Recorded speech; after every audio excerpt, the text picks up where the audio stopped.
everybody, to another episode of Adding the Impact with Layne Egan and friends. Huge welcome to you all. And I'm so excited this morning to have a beautiful friend, Stacey Copas, join me. And we were just saying before that it's been about 12 years that we've actually known one another. So it's been an amazing journey. Thank you so much for coming on. I am so happy to be here, and I'm so excited that you've launched the podcast. And I had so much fun when you came and chatted on my podcast earlier this year, and that was just such a popular episode. So much value and wisdom, and it was also, again, it's just so lovely to have the opportunity to catch up with people that we love, but then be able to share the conversation as well. And I just think that's just such a gift. I'm so grateful that we have this opportunity. Podcasting, it's one of my favorite things. It's fun. I have to say, we were chit-chatting offline earlier on, like about how long it took us both to actually get around from thinking we should do a podcast to, oh yeah, might happen, to it actually happening. Years in the making kind of thing. But it's so much fun because what I've loved about it, and as you know, even when I was on your podcast, what I loved about it is it's two friends having a chat around things that are important to us, and everybody else just gets to listen in, which is really great. And somewhere in there, we hope that we add impact and we add value. So it's exciting. It's really exciting. So, but you know what? I want to formally introduce you because not everybody who's listening might have had the pleasure of meeting you before. So I'm going to do your formal intro here, just so people know a little bit more about who you are. Stacey Copas, often lauded as the Queen of Resilience by Layne Beachley and described as a badass by David Goggins, embodies extraordinary strength. Despite being left quadriplegic and reliant on a wheelchair following a tragic accident at the age of only 12 years, Stacey refused to be defined by her circumstances. Instead, she leveraged her personal journey and beliefs to collaborate with organizations seeking to cultivate greater employee engagement, mental fortitude, and productivity amidst uncertainty and change. And boy, is the world in the midst of uncertainty and change. So we need you. Renowned for her book, How to Be Resilient, which I have a copy here, Stacey has garnered attention from prominent platforms like the Financial Review, ABC Radio, and The Australian. Moreover, she has been sought after by global corporations, including Viacom, GM Holden, and Flight Centre, who value her expertise in fostering resilience within the workplace. So much more as well. Has an amazing podcast, shares from her heart, and is just somebody that you really do want to get to know better. Again, Stacey, thanks so much for hanging out. Oh my gosh, this is just the best. It's so funny when you listen back to the your bio and stuff, and I think it's one of those things that when we start to put together bios and stuff like that, and we start to put together all of those pieces of evidence of the things that we've done well in the world, and sometimes you listen back to it and it's like, are they talking about me? There's elements of that sometimes, but I think it's, sometimes if we are having those doubts, it's, go back and read your bio. You know what? That is actually a brilliant statement, because oftentimes we forget, like, we're so busy moving forward. We're so busy kind of go that we, and also too, I'm reading a companion book to one that I'm studying at the moment.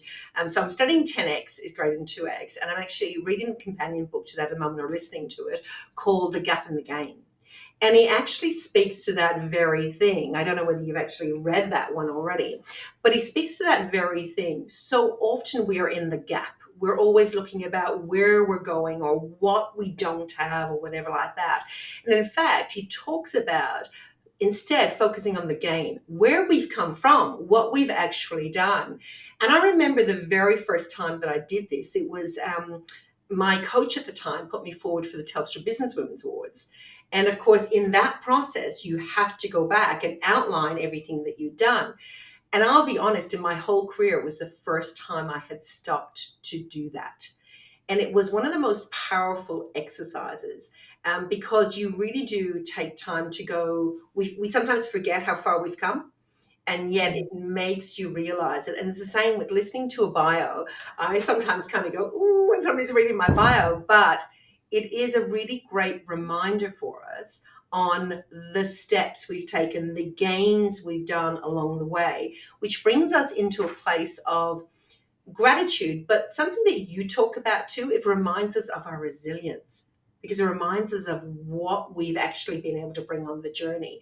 What have you found? I mean, around that, like, we talk about that when we get that reflection back, you know, have you found that that is something that actually does help on your resilience journey too? Because I know it's something you love to talk about. Yeah, absolutely it does.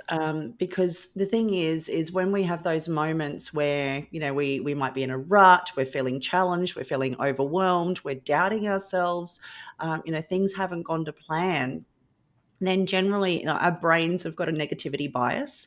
So the first thing they're going to do is it's automatically, if we don't guide it to do something differently, it's automatically going to look for all of the things that are wrong. Yep. And so that's where it's super important to have things to go to remind ourselves.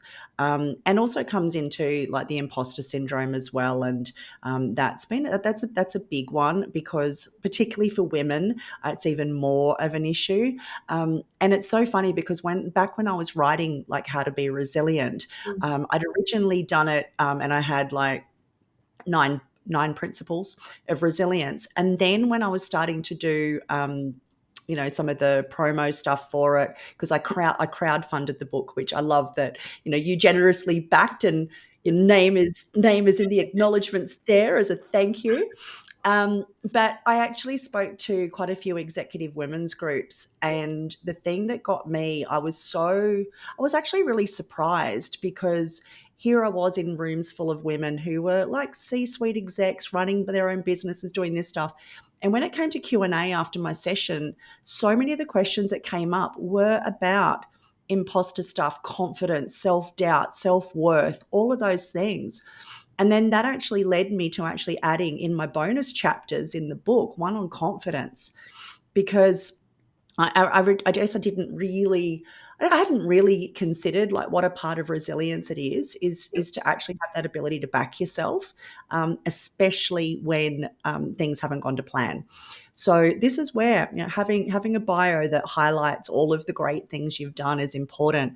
But the other thing that I also suggest to people is anytime that people send you a thank you, or post on your social media that you've done something great, you get an email, all of these types of things, is screenshot those things and keep them in a folder. And so when you do have those times where you're doubting these things, going back and reading those is such a boost for your resilience, because here you have a bunch of external evidence from other people of your value, of your impact. And sometimes, like, I've had one person I was mentoring, she did this, but she was still doubting. And so then I added an extra question into that. I said, so if you've read all that, and all of these people have said, look, wow, you've done amazing things, but you're still doubting, are those people all liars? Yeah. I love that. That's awesome. That's really cool. Yes, and so that was a good one, because sometimes, with the negative chatter could get quite overwhelming sometimes. Oh, definitely. Um, and the other thing I think with that one too is, I think that while we can look at this evidence, collecting this evidence, reminding ourselves, sometimes we also need to check in, and like self-awareness is a huge part of resilience too. But also check in on, I find that the negative chatter is the worst when a number of things happen, even these things individually. I'm tired, Yes. I'm hungry, I'm cold, or I'm hormonal. And then if you put all of those together, it is like the perfect crap storm of, you're gonna set that negative chatter into overdrive. So there's a number of factors there to sort of consider, but ultimately, I think you go back to the gap and the gain. I haven't read that one. I've started reading 10x is easier, better than 2x. Yep. but yeah, it's just something that I've done over and over again in my sort of journey has been go back and check those things. Go and read your LinkedIn recommendations, things Yep. like that. Your Yep. feedback forms if you've done things like that. I love Super helpful. that. When actually back in the very beginning of my direct selling journey, my mentor at the time actually said, in the back of your diary, because we all used physical diaries back in the day. Mm. Anytime kind of we would get a ribbon or a recognition or whatever like that, or a note or I won anything, make a note of it in the back of the diary. Because there will be those days. I mean, for direct sellers, the reality is you've got to get up, get dressed, and start do your business each day without having to clock on at work per se. So there are going to be days when you just don't feel like doing it, or all of those, like you said, it'd be hormonal, hangry, all of those kinds of things, cold, whatever would be at play. And so you literally get the opportunity to kind of go, oh, well, I'll just give myself a leave pass. And that's cool, absolutely. You're entitled to give yourself a leave pass, but you give them too many days in a row when you're self-employed, or you're an independent salesperson, and suddenly you don't have a business. So it's a great way to actually be able to come back and remind yourself. But I want to actually take you back to when you were 12 years old, because I mean, what happened to you could really have been the thing that either defined you positively or negatively for the rest of your life. Do you want to share a little bit about that story for those who don't know the full extent of what actually happened to you back then? Yeah, sure, sure. And you're right. It's any of these sort of major moments in our lives. They go either way, and ultimately we have a choice in which way we choose to go. But it's takes a while sometimes to make that choice. But yeah, back at 12 years old, I was probably a little bit unusual in that I really had clear direction on what I wanted to do with my life. And from the time I started school, all I wanted to do was be a vet. And so that was my schooling goals. And at 12 years old, I went to school in Sydney. And so 12 years old, I was at the end of primary school, and I'd gotten into a selective agricultural high school. So that was obviously a huge step towards that dream of becoming a vet. And I was also an athlete. I was obsessed with sports, running especially. I used to run everywhere. I represented my school every distance from the 100 meters right through to the cross country. I was the pitcher in the softball team in summer. I was like one of the first girls to ever play in the boys soccer team, all that type of stuff. So I was in a place where the plans that I'd made for myself were all going well. I had good friends, normal family. So, everything was like on track. And then it was the first weekend in summer, and I was cooling off in a relative's backyard swimming pool. And it was somewhere I'd been many, many times before. And on this day, I was there with my younger brother, who was 10, and a couple of other boys that were around the same age. And I did what I did every time I visited there was I like to climb up on the edge of the pool and dive in. And this was an above ground pool, so it was not designed for diving, like the tiniest little edge, but that's what I did. And so I was getting yelled at to stop, but I think we all remember what it was like to be 12 and bulletproof and invincible. I was like, meh, not going to have the fun police ruin my day. And so I just kept doing it. And then there was one particular time I was standing there and I was being a bit of a perfectionist, and I was like, I think I'm splashing too much when I dive in. So I stood there for a moment and I thought, how could I make a perfect dive without splashing as much? And so I sort of figured out, I thought, well, look, what if I was to try and keep my legs straighter and then hold my feet together? I thought in theory that sounded to me like that would help. So I took a deep breath and I did exactly that. And it felt like all of the other dives I'd done before. But I got to the bottom of the pool and then I went to go and swim up to the surface and I found I couldn't move. And I didn't feel any pain. It didn't feel like anything had gone wrong, but I was completely conscious, unable to move. Panic obviously set in super quickly, desperately going, how can I get the attention of my brother or something? But I couldn't move. So I held my breath for as long as I could. But then when I couldn't hold it any longer, I had to give in. And as I gave in, that panic turned into a moment of pure terror as I breathed in and my lungs filled up with water and I blacked out. And eventually the others realized something was going on. They just thought I was mucking around, but like they're Mm. 10, 9, 10 Yes. year old boys. Like Mm. you can't expect that they would have recognized that. So eventually they raised the alarm for help, and it was actually at the third hospital I was taken to later that day that I had a doctor come and tell me in intensive care that I'd actually broken my neck and drowned, and that I'd never walk again. Mm. Wow. So for somebody as active and Yep. determined and motivated and as independent as I was, that literally felt like a death sentence to me at that time. Yeah. Yeah. And so, you had a journey to go on. Because again, like you say, at 12 years of age, we think our whole life is ahead of us. You had plans, and of course, you were actually on those plans, even though you were 12, kind of thing. People might say, Mm. "Oh, you're young," but the reality was that you were very much on that journey to those plans. And suddenly, there is a full stop that's kind of put, or perceived full stop, that's actually put in the way there.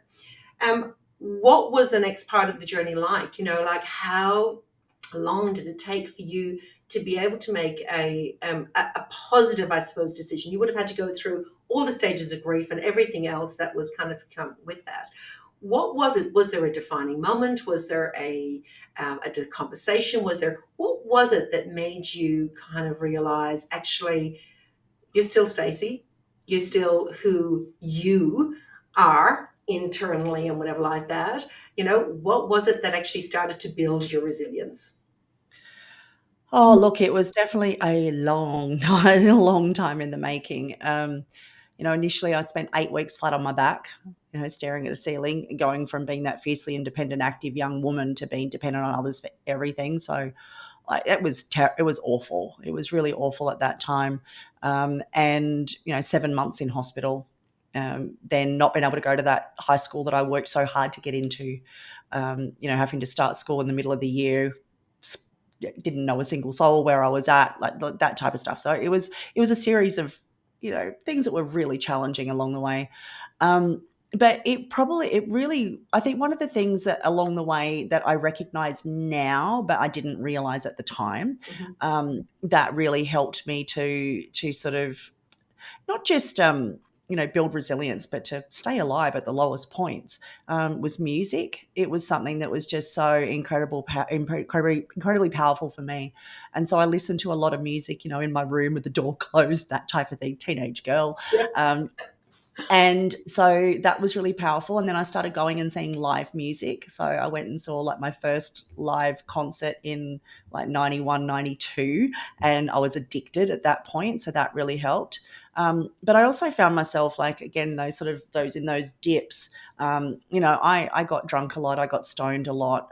They were my outlets. And so probably the one of the first sort of turning points was at about, in year 10, it was like, okay, this getting stoned all the time is just not helping at all. It's actually making things worse. So, I put a stop to that. And then I did have a rock bottom moment where I found myself just so desperately unhappy, not being able to see a way forward and really wanting an out. And the only thing that stopped me at that time was the fear that someone might find me before I was gone and I'd end up worse Yes. than where I was at. Yep. And that scared the heck out of me. Um, and that was probably that moment where it was like, all right, okay, you've got to, you give up or get on with it. Yep. And so at that moment, I was like, okay, get on with it. But it wasn't until probably well into my 20s. So we're looking at nearly 10 years after Yep. that I actually realized that while I couldn't change what had happened, I could change the story I told about what happened, both to myself and to others. But I never really talked to anyone about what went on, how I felt about it, nothing. And so once I realized that, then that sort of became a place of possibility. And then eventually, I can't pinpoint exactly when it was, but that then turned into actually gratitude. It actually turned into being incredibly grateful for the accident, how it changed my life, the path it led me on. And once I was able to then look at that at gratitude is such an experience of abundance and possibility and opportunity. And it was almost like things just started to open up. And that just made a huge, huge difference. So a lot of the time now I say to people that the first step when something hasn't gone to plan is to say thank you. Whether you generally feel genuinely grateful for it or not, but just, again, you can't feel bad about something you're grateful for. So that was probably they were the big sort of turning points along the way. But yeah, look, it took 10 years, almost 10 years in the wilderness. Yep. But also too, I didn't ask for help. I was terrible at that. Like I was like, You were this nothing. independent woman. Oh yeah. And yeah, so that was Yeah. in hindsight, that was a mistake. But it got me where I was, or where I am now. But yeah, definitely, I think that process could have been sped up a lot Yeah. by not, suffering in silence.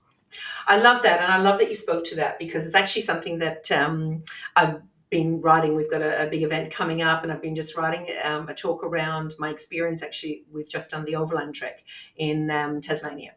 And it was definitely one of the hardest things that we've ever done, but the lessons were really incredible. And of course, definitely not comparing to your story, but one of the things that it reminded me was not to be afraid to ask for help from those who actually know better or have done it before or whatever. It doesn't mean that you're weak. It actually means that you're smart, that you're actually taking the assistance from somebody else. And the other thing I love that you actually shared in there is around changing the story. Because you know what, life, and I know this the cliche story of, life happens for us, not to us, and all of those kinds of things. But it's actually true. When we get into that space, that there are no accidents. Like, things do happen for a reason. And that might sound terrible to say to somebody like yourself, who at 12 years of age ended up in a wheelchair, never to walk again. However, you said yourself, the things really changed when you got to that space of being grateful for what happened because of what it was able to do. So I would say to anybody who's kind of listening to us here and listening to Stacey, share her story. I mean, that 10 years in the wilderness, first of all, if we just take the incident, that is a terrible tragedy for somebody who is so active and all that, to be cut and stopped and kind of go, okay, your life's going to take a very big U-turn here. But in that journey, though, the resilience starts with being grateful, being actually kind of going, okay, I'm going to change the story, because every one of us has something. Every one of us has a story, and no matter how big or small, and that it's not about comparing your story. The stories will be what will either have us going, I'm not good enough, I'm not smart enough, I'm not fit enough, I'm not pretty enough, I'm not smart, whatever it might be. We're all going to have those not good enough stories. Or we can go into that place of, I'm so grateful for those experiences, because they have made me stronger, more resilient, whatever it might be. So I think it is that real key of, whatever it is that's going on, change the story, change what we attach as the meaning to what that was, to be actually empowering enough to go, this is where I was. Yes, this happened, but now look at me because of that and that too. So I love that you share that, because from when you changed your story, because I got to know you later in life, of course. When you changed your story, though, the things you've done, I mean, gosh, I think we met actually when you were living in South Australia. Yeah. And you were training, you were doing, what was it? Was it javelin or discus or what? Discus, Yeah, yeah. discus. Because I actually did the discus back when I was a teenager back in Ireland, and you were training for all of that. So yeah, like, things shifted once you shifted, wasn't it? It makes such a difference. And again, just the story, because again, people underestimate it. Because it's so funny. It goes back to that. Remember that old quote when we were kids? It's like, sticks and stones might break my bones, but words will never hurt me. And it's like, words actually have so much more power. Totally. And so, yeah, so the story, even just little words, as you said, even that it's very cliche. It's thrown around a lot, especially in personal development, about things happening for us, not to us. But just those two, that little word swap, to change it to 4. Yeah. It's almost, and the other one is, it's like when sometimes the people we go, oh, I have to do something. And then we swap that for, I get to do something. Just the energy shift in that. One of the chapters in my book is around language, because the words we use has a huge impact in our experience. And what I discovered is the way that we describe a situation is how we experience that situation. So again, and this is where, for me, I like to journal every night. Journaling is one of my non-negotiable rituals for resilience, but it also gives us the opportunity every night to reflect back on situations during the day. And while we can't change the facts about what happened, we can change the story and the narrative about it and how we describe it. And then when we do that close to when things happen, then they don't end up being this big burden that we drag behind us. It just gets bigger and bigger and bigger until it flattens us at some point.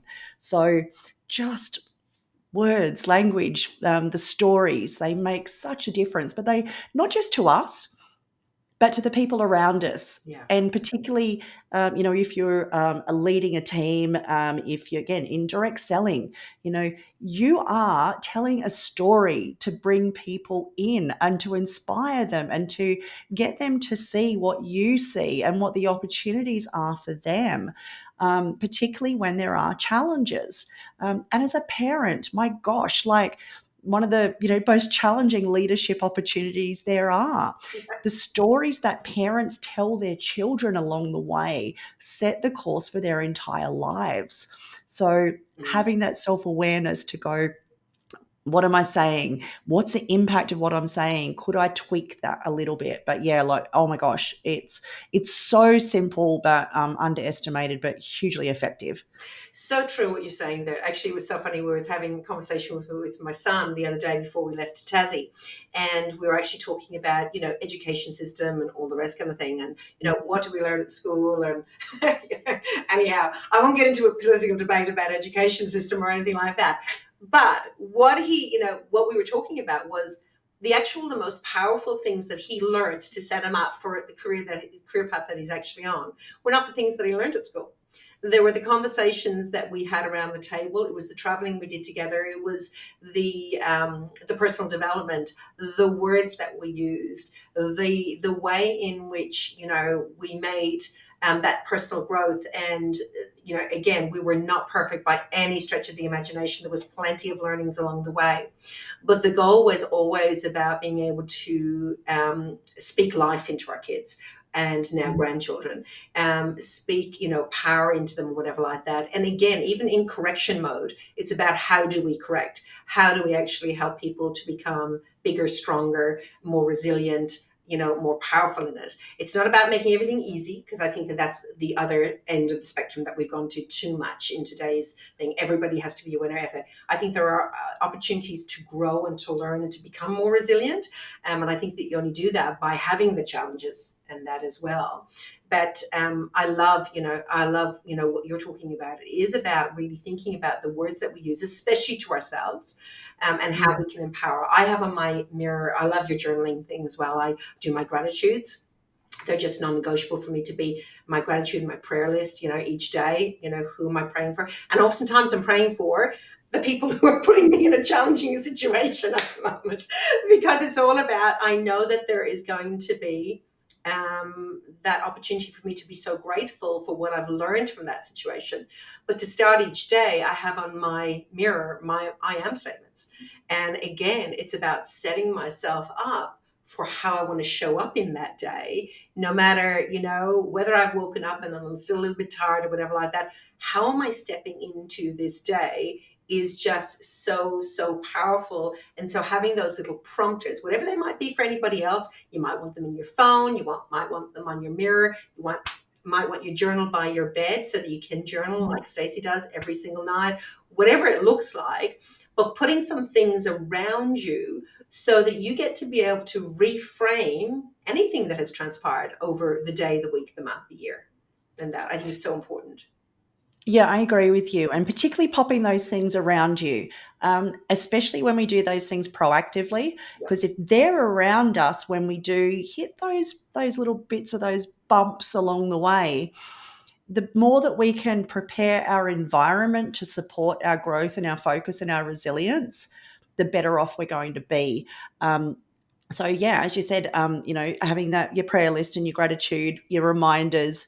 I've got the back of my business cards. There's all the gratitude statements, and then people have them stuck in their phones and things like that.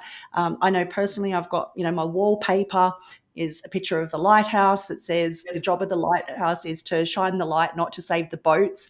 Reminder every time I pick up my phone. I also have like the label alarms in my iPhone Yep. several times a day. So at different times of the day, I have different messages that pop up on my screen to remind me of different things that are important. So, whatever we can to create that environment around us is awesome. I also love that you touched on there about having people on your prayer list that might be the people that are challenging you. And that was something I did. I picked up something similar to that from listening to one of Bob Proctor's programs. And that's what he was saying about three people that are challenging you, send them love every day. So, And it just makes such a difference when you can actually shift that energy, because you feeling harboring any resentment, upset, frustration, anything that towards someone else, then that actually changes our own physiology. And it's one of those things, isn't it? They always say about those things. It's like, drinking the poison, expecting someone else to, expecting someone else to die, that's like those things. totally. I mean, it's like anything. It's kind of you put yourself into when you're allowing, you say, challenging situations or challenging people, kind of in that space from that perspective. You're bringing fear in, and you Mm. can't operate. In a productive way if you're kind of surrounded by fear energy or scarcity or anything like that. That's why I love why you said it earlier on. When you're in a space of gratitude, or coming from a place of love or prayer, or sending positive thoughts, it just changes everything about you. It really does. It, like, there are always different challenges, like, I mean, we've got some challenges at the moment where I look into it and I kind of go, well, I can either come from a place of fear or love.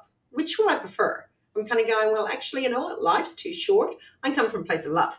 I come from a place of, abundance. There's enough for everybody.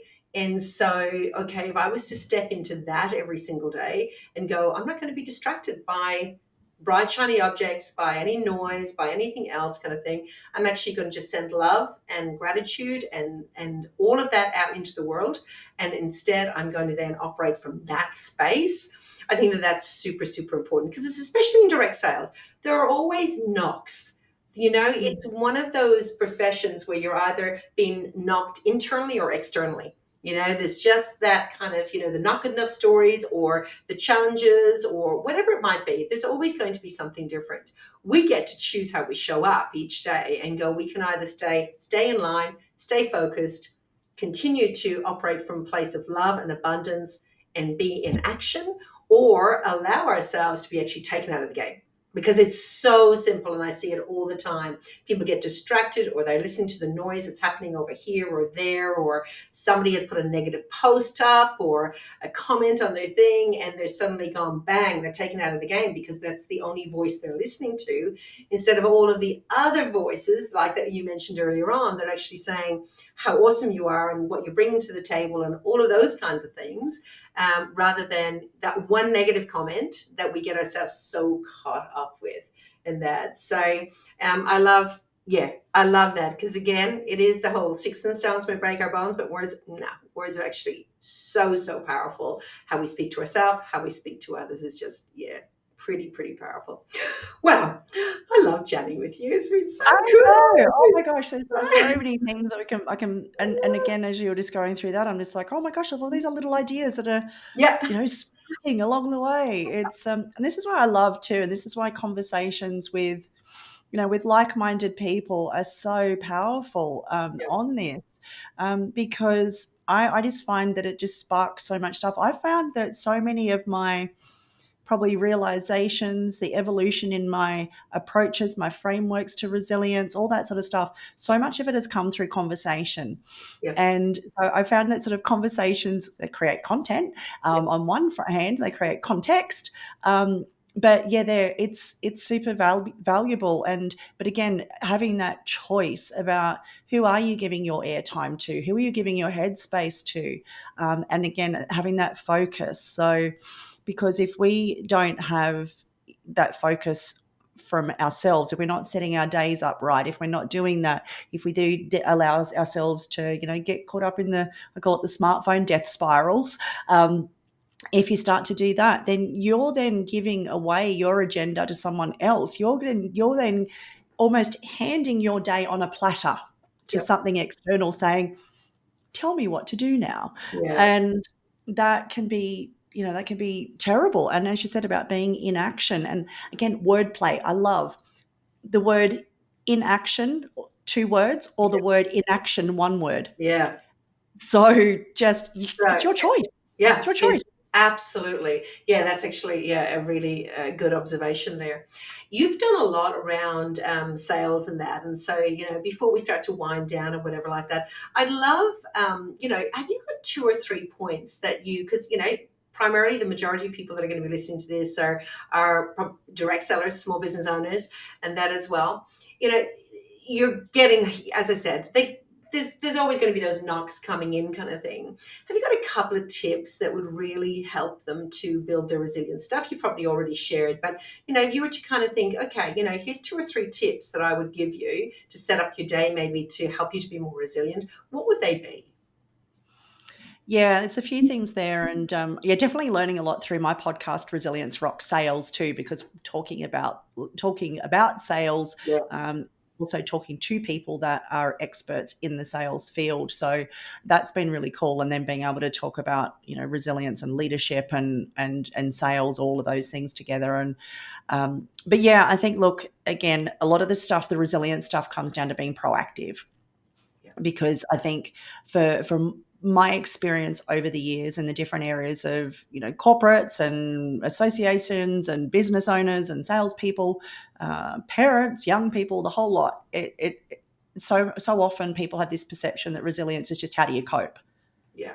and like it's such a low bar. I think it's like bare minimum, but also that's reactive. Yeah. And so for me, resilience is all about 75% plus of it is proactive.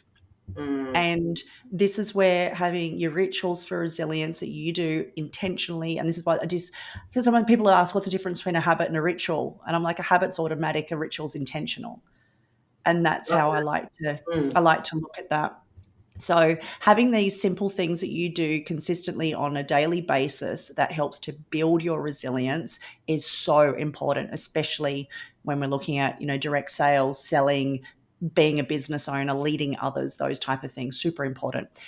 So yeah, we have touched on a few of those core things so far, gratitude being one of them. Mhm. And I have a little bit of a different approach to gratitude than most. I know, the common advice is the gratitude journal, and that works for a lot of people, writing down the 3, 5, 10 things that you're grateful for.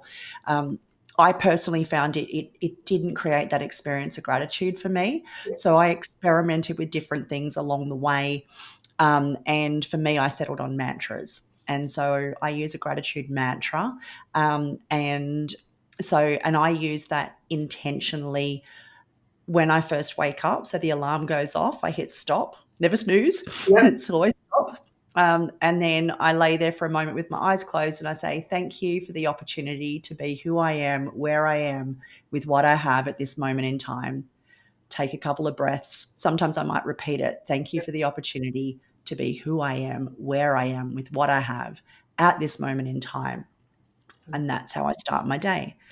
It's also the last thing I say after I turn out my light of a night, too, to myself. Thank you for the opportunity to be who I am, where I am, with what I have at this moment in time. Deep breath. And what I found too more recently is when you are doing things like this, is if you do it and smile at the same time, Yeah. it just adds, it's almost like it supercharges Yep. this.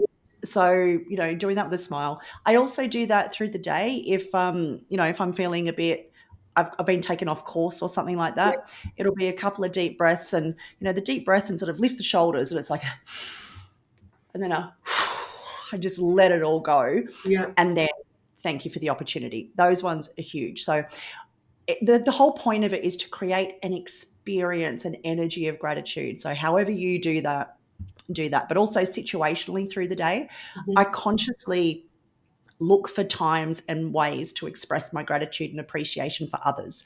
So that's a big one. So even just in the course of the day, anyone you encounter, especially the people, I find the people that are in the, the service, Yeah. hospitality service, that type of stuff, the people that one of two things happen to these people from the majority of people, they either get ignored or they get treated really badly. Yeah. And so if you can look that person in the eye that's serving, if you do actually have any people left serving you at Right. Coles these days. But again, one of those things, always go to those people rather Yes. than, True. so always go and do that. Look at their name tag. Say, hi, Sally. And then you can even you can say that, yeah, how was your day, whatever. But the big thing is to look them in the eye and say, thank you so much for helping me today, Yep. and smile. Like little things like that. Just little things. I'm obsessed with gardening at the moment. I've got a garden on my balcony, and I just love sitting out there in awe, watching how all these little sprouts come. And there's a little snow pea, and seeing how that changes over the course of the day. Yeah. So little things like that. So gratitude, easiest thing to do. And then the language piece, Yeah. super important. So have that little once the seed's been planted, you're going to pull yourself up when you say things that are like that, and particularly in our own thought processes, because as you said, it's the conversations we have with others, it's the conversations we have with ourselves, Totally. and the conversations we have with ourselves are generally the most negative we're going to have. And if we spoke to people around us the way that we speak to ourselves, like seriously, we would have no friends. True. So having that check-in and say, would I say that to my 5-year-old? Yeah. Mm. Those type of things. And then also to that conversation we're having with ourselves is often we're having it with our 5-year-old selves. Like if we're Yeah. going to go that deep, True. that's generally the conversation we're having. So being very conscious of that language. I mentioned one earlier, that music. Yeah. Music is super, super powerful. And that's even that twist on my podcast, The Resilience Rocks. I've got a playlist on Spotify called Resilience Rocks, because music is such a powerful way. So even just starting the day is just finding playing a song, a shuffle play on curate your own playlist. Yeah. And move with it, sing with it, like just get the energy moving. Like these things are super powerful for building your resilience. And the other one is just being super conscious of what you're consuming. Yeah. And that's people, information, food, any of these things. Like constantly checking in with yourself after you do something is going, do I feel lighter? Do I feel heavier? Do I feel more positive? Do I feel more negative? Do I feel, optimistic? Do I feel, pessimistic? And then constantly adjusting the things that you're doing throughout the course of your day to make sure that the overall net outcome is lighter, more positive, more connected, more abundant, more opportunities. Love all of them. They're awesome. It's really, really cool. And again, all of those things, simple to do, simple not to do. It's a choice. It's a choice that we actually get to be able to make, depending on how we want to be able to show up in the world for ourselves and for others. Alrighty, let's have a little bit of a rapid fire here. Just some questions. So, if you were to give one piece of advice to your younger self, what would that be? It's interesting. That's evolved over the years. And now it would be never stop stretching. And that is twofold. Physically, Yeah. because, oh my gosh, I am dealing with the things of not stretching and the physical impacts of that, but also, you know, psychologically, mentally, all that sort of stuff. Never stop stretching. Yeah, That's I love a it. that's a big one. I love that one. What's your favorite book right now? Oh my gosh. I would have to say the thing that I keep going back to over and over again, and I listen to a piece of it at least once a week, is Outwitting the Devil by Napoleon Hill. Ah, actually, a Super cool friend book. gifted me that, and I haven't gotten around to reading it yet. It's on the list with all of the books. Yeah. Okay, that's a good reminder actually for I me to go back and recommend visit that one. Yeah, okay, bump, cool. bump, bump it to the top of the I pile. will. I'll bump it to the top of the pile. I will. What? Okay, you love music, and I've seen your pictures of you at whatever different rock concerts and all sorts along the way. I think you've actually got probably a similar style of music to my husband and that. But what song do you listen to if you really want to feel? You know, have you got a go-to song? I know you've got your playlist and that as well, which I've got to check out. But what would be one song if you had to choose one? Yeah, I would say probably my one that really gets me, out of a rut, fires me up is The Best Thing by Boom Crash Opera. Okay, I'll add that to the list. Fantastic. Okay. Favorite quote? Yeah, I would say that my favorite quote is a Gandhi quote, Hmm. and it was strength does not come from physical capability, it comes from an indomitable will. Ooh, that's good. That is very good. I love it. Yeah, I love it. I it's love it. it's definitely been something that I feel that I've always looked to embody, and yeah, it's a good reminder of, especially when we do have things where we may be restricted physically, is just to know that that's where the real strength comes from. I love it. So you're a person who adds the impact in everything that you do, just from your story to how you've kind of lived life. What are you excited about around adding the impact going forward? You know, what are you doing that is continuing to add the impact out there? Yeah, for me, much like what we're doing here today, the podcast has been the thing that has allowed me to do that consistently, to be able to do it at scale, and to do it, whether one person listens to it or 1,000 people listen to it. What's really cool about it as well, and as you'll find this, is as we publish these, they're out there forever. Yeah, And the cool thing is that someone might come across this episode in 10 years' time and go, oh my gosh, this is exactly what I needed today. yeah, And so I think that the podcasting is just it really excites me about how I can do this. I'm always looking for ways that I can again make an impact, do that sort of stuff without having to go out and be always face to face to people. yeah, And scale is really important too. And podcasting just gives us the opportunity to do these things at scale, but also it gives us the opportunity then, from this, to be able to repurpose this into 1,000 other different pieces of content that then, it's like we're cloning ourselves and putting yeah. them all out there in all these different ways. It's amazing. So yeah, super excited about podcasting. I love it. It's just the best thing, and being able to have conversations like these is such a gift. It is. It's an absolute gift. So, in the show notes, people, make sure that you check out. We're going to have all of the ways in which you can get in touch with Stacey, her podcast as well. It's definitely worth a listen to. So, make sure that you check that out as well. Darling girl, it has just been an honor and a pleasure having you on the podcast. It really has. Thank you so much for sharing your story. Thank you so much for all the hints and tips around resilience, and continue to be amazing and add the impact the way you do. Really, really appreciate you. Thank you so much. I'm so grateful for you and all that you do. Awesome. Thanks, everybody. See you on the next episode of Adding the Impact.